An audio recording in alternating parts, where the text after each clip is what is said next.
Imagine a place where the struggle for basic human rights turned a peaceful land into a bloody battlefield. It was not just a struggle over slavery. It was not merely a battle over slavery. It was a test of shared responsibility to protect the rights of everyone.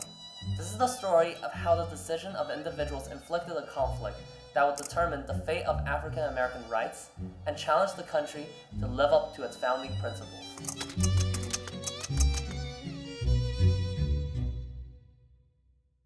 In the mid-19th century, prior to the events of Bleeding Kansas, the United States was deeply divided over the issue of slavery, with the industrial North supporting the abolition of slavery, while the South wanted to keep slavery for their agricultural practices. In 1820, the Missouri Compromise attempted to maintain a balance of power by admitting Missouri as a slave state and Maine as a free state, while establishing the 36 degrees 30 parallel to limit the spread of slavery. However, tensions rose again with the Compromise of 1850, which admitted California as a free state and strengthened the Fugitive Slave Act, which required all white Americans in the country to return runaway slaves to their owners. This act sparked outrage in the North and strengthened the abolitionist movement. Although all-out conflict has not broken out yet, tensions continue to lurk beneath the surface. One of the most significant settings was the territory of Kansas, which became the center of a brutal conflict known as Bleeding Kansas. The roots of Bleeding Kansas can be traced back to the Kansas-Nebraska Act of 1854, which allowed settlers in these territories to decide the issue of slavery through popular sovereignty. This act was issued by Senator Stephen Douglas of Illinois, who believed it would settle the contentious issue once and for all. Though many in Congress thought that this act would solve many of the issues on slavery in the nation, the act had the opposite effect, igniting a firestorm of controversy and violence. The Kansas-Nebraska Act was a direct response to the growing tensions between pro-slavery and anti-slavery factions. It aimed to resolve the question of whether new states would be admitted to the United States as free or slave states. So basically, no matter if the state was considered North or South, the settlers can decide through voting on whether the state will allow slavery or not. Now remember, settlers are pretty much anyone on that territory, so to gain popular sovereignty, both forces flooded into Kansas, killing each other to win on votes. You kinda see the irony of how this supposedly democratic solution to the national issue of slavery is creating a hot mess down in Kansas. The Kansas-Nebraska Act directly violated and contributed to the revocation of the Missouri Compromise. To most abolitionists, the repeal of this compromise was a tremendous disappointment. They thought it was a betrayal of what they stood for. I hate it because it deprives our Republican example of its just influence in the world, enables the enemy of free institutions, with plausibility, to taunt us as hypocrites. After months of debate, the Kansas-Nebraska Act was finally passed on May 30th, 1854. Immediately, both pro- and anti-slavery activists started to move into the new territories of Kansas and Nebraska. At first, only small-scale arguments happened between the pro-slavery activists and the abolitionists. However, this would soon all change. On November 21st, 1855, a pro-slavery activist named Franklin Coleman shot and killed a free stater named Charles Doe, marking the first death in this brutal conflict and the start to the Wakarusa War, which lasted until the December of the same year. Through these violent clashes, many people in the nation felt the responsibility to fight for what they believed in. Anti-slavery sentiments in the North were at an all-time high, and people were rallying to oppose this cruel practice.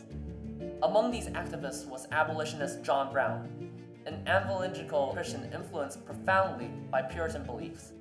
Brown believed that he was an instrument of God and that he was destined to help end slavery. I am quite certain that the crimes of this guilty land will never be purged away but with blood. I had, as I now think vainly, flattered with myself that without very much bloodshed it might be done. The following year, in May 1856, the conflict escalated dramatically. A pro-slavery mob, led by Sheriff Samuel Jones, came upon Lawrence.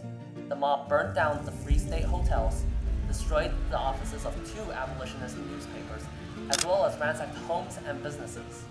The violence targeted anyone who might have supported the Free Staters. This event, known as the Sacking of Lawrence, was also a major turning point in the Bleeding Kansas conflict. To gain revenge on the pro-slavery forces for the Sacking of Lawrence, John Brown initiated one of the most infamous events of Bleeding Kansas, the Potawatomi Massacre. On the night of May 24, 1856, Brown and his sons, along with several other men, entered the homes of 5 pro-slavery settlers near Pottawatomie Creek. They dragged the victims out and brutally murdered them, leaving the bodies mutilated and scattered. The Pottawatomie massacre was a watershed moment in the conflict. It polarized public opinion, with some viewing Brown as a hero willing to take extreme measures against slavery, while others saw him as a dangerous fanatic. The massacre intensified the cycle of violence, with pro-slavery forces responding with increased brutality. Kansas became a battleground for the United States' soul. What had begun as a political experiment for Kansas had now escalated into guerrilla wars between pro- and anti-slavery forces, a deathly prelude to the bloodshed of the Civil War. Bleeding Kansas had proved that the matters of slavery and freedom cannot be solved through democracy. The deadly flaws of compromises were exposed, which led to the radicalization of conflicts between the pro- and anti-slavery forces. In 1855, 1,500 illegal votes elected a pro-slavery legislature that abolitionists called the bogus government.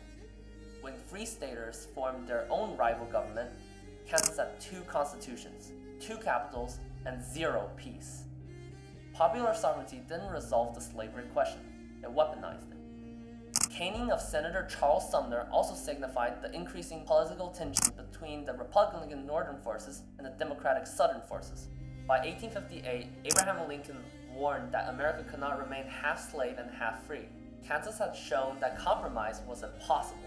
On October 16, 1859, John Brown led his men to a raid on Harper's Ferry in an attempt to create a slave rebellion in the southern states by taking over the U.S. arsenal there.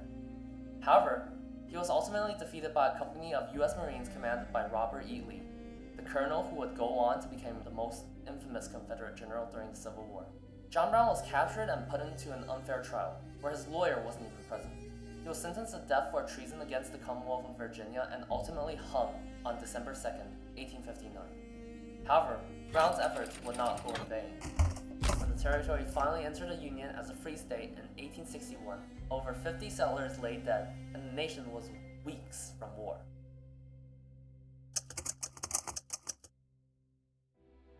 The immediate aftermath of Bleeding Kansas in the United States was a landscape scared by violence and division. The short-term impacts were profound, but the most immediate and tragic consequence was the loss of life. Hundreds of settlers, both pro-slavery and anti-slavery, were killed in the skirmishes and massacres that defined the period. The violence was not just physical, but also psychological, leaving a legacy of fear and mistrust. The Kansas-Nebraska Act and the subsequent violences exposed the deep divisions within the Democratic Party and strengthened the newly formed Republican Party, which was firmly anti-slavery. This conflict led to the militarization of both pro-slavery and anti-slavery settlers. Groups like John Brown's Free Staters and the pro-slavery Border Ruffians became increasingly organized and armed. This militarization of both the North and South foreshadowed the larger conflict that would ultimately engulf the nation in 1861.